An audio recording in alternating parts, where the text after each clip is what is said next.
I'm just overwhelmed. I don't know where to begin. To begin with, I feel at home for two reasons.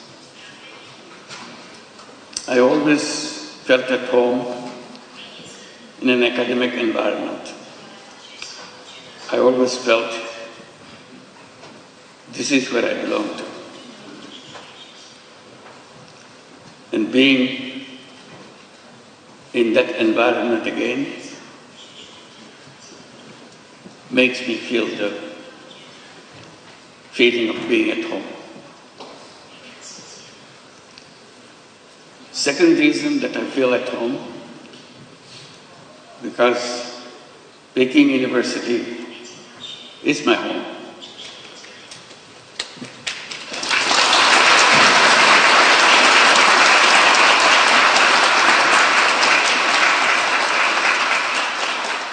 I am part of you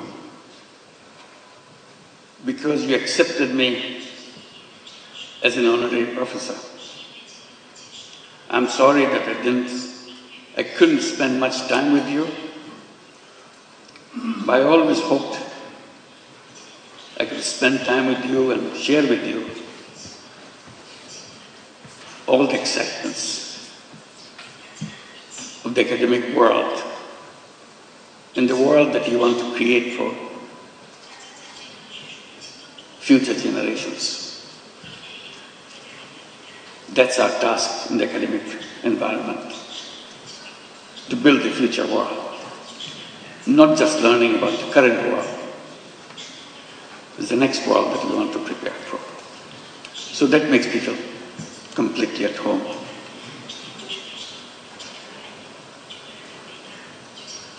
Your Excellency Hu Guangchai and Mr. Kong Chuan, esteemed deans and faculty members, distinguished dignitaries, officials and guests, and my dear students, ladies and gentlemen.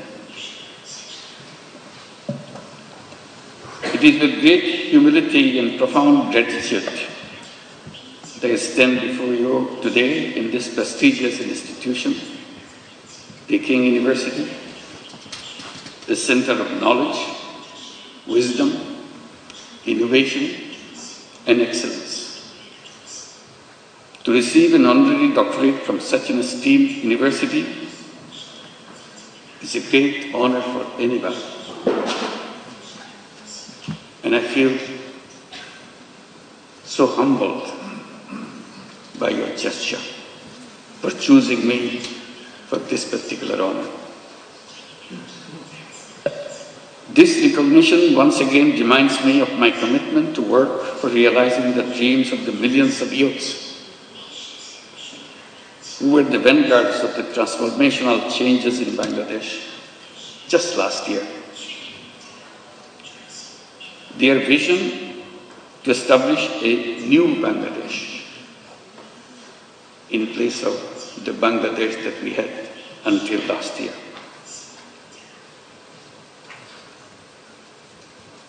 A new Bangladesh which will be free from poverty, hunger, unemployment, and destitution. Ladies and gentlemen, and my young friends, to translate this vision into reality, we are embarked on a series of reforms to make governance transparent and democratic, to ensure economic policies which are inclusive, and to guarantee that every individual has equal opportunity to flourish.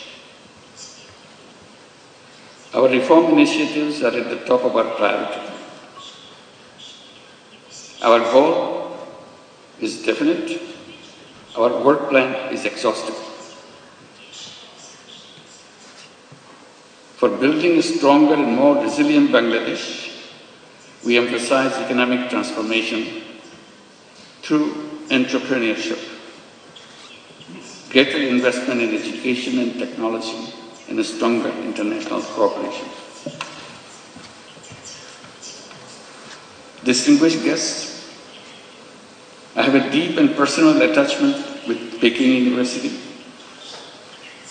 Back in October 2006, I had the opportunity to be appointed as the honorary professor. To me, today's conferment is more than a personal honor. I see this as a recognition,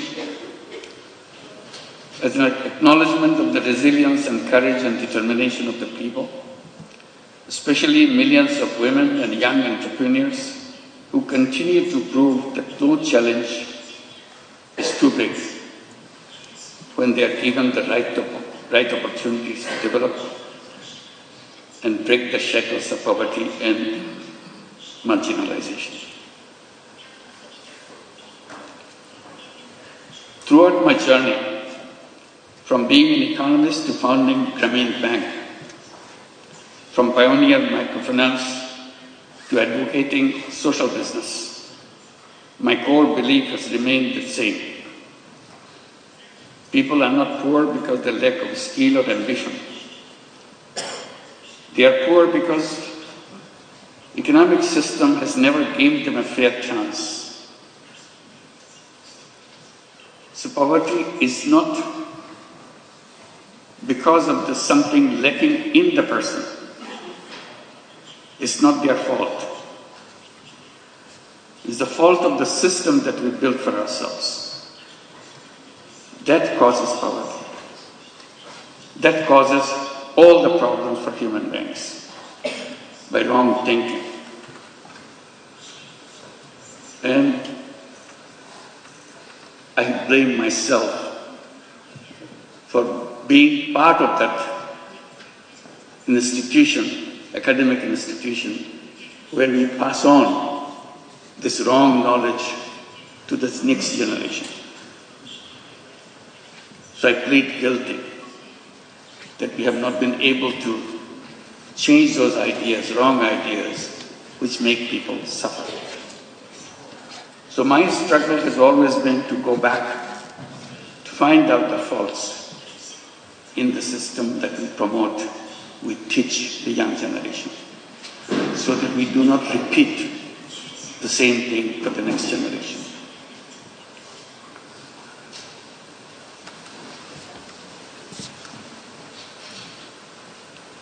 It is designed to serve only the wealthy, not the poor. That realization led me to create an alternative, one where even the poorest individuals could access the services of the institutions which are created for people. I've been promoting the idea to let the young people come to the universities, get good degrees from good institutions,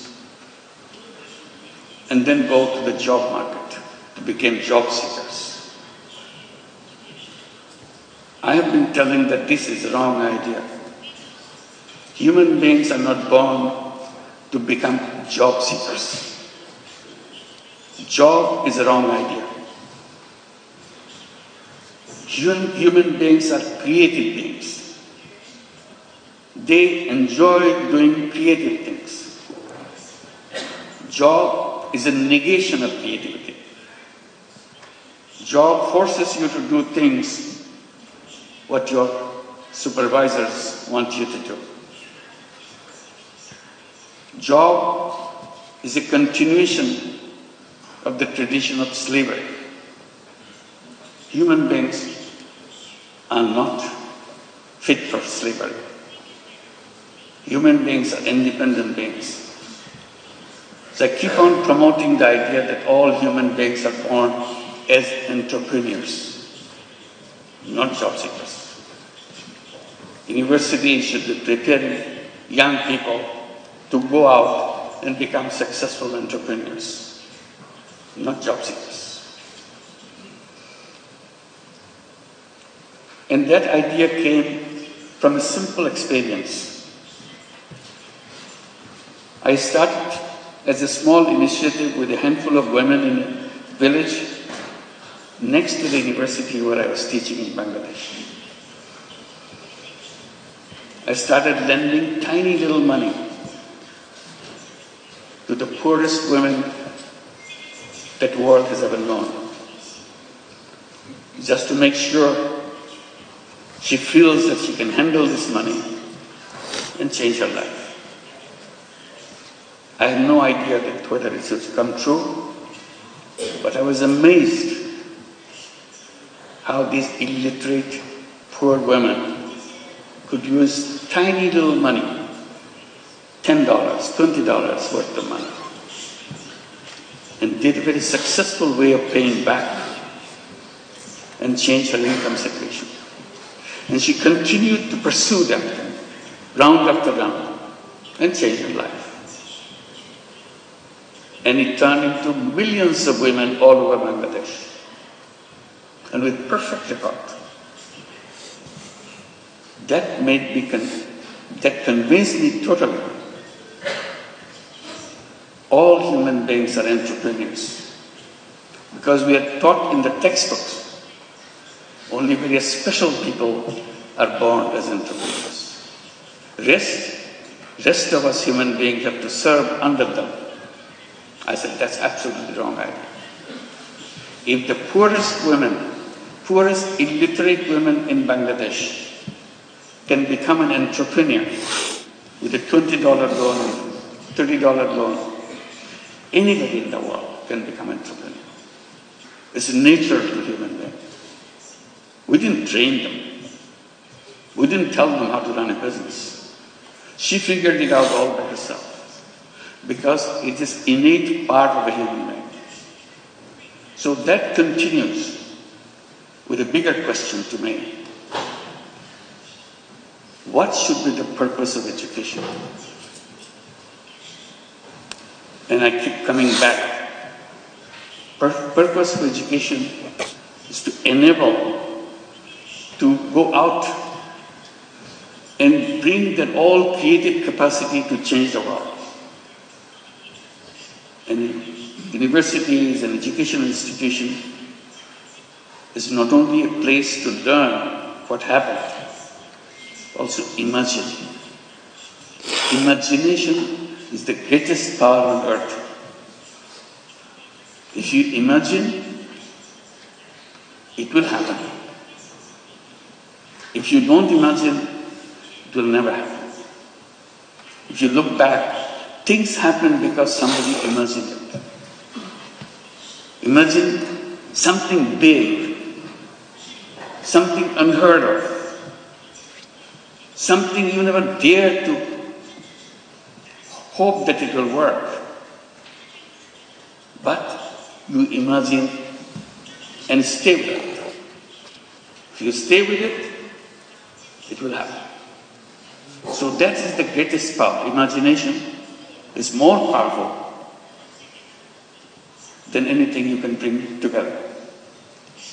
So I follow that, encourage young people like you, along with what you are learning, imagine. Dare to imagine the most odd thing that you ever thought, most necessary thing you think could be done. At the moment it looks odd, at the moment it looks impossible. The human journey is about making impossible possible. That's our journey. And we can make that happen.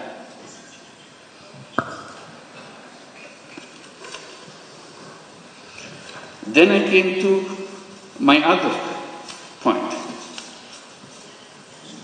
Why the way we do things followed by something that we are not sure of? This civilization that we are passing through, will it help us to overcome the problems that we face? Problem of environmental crisis, problems of extreme wealth concentration, problem of massive unemployment, My answer was always no. This civilization will continue to make it worse and worse. I even dare to say this is a self-destructive civilization. We have no scapegoat.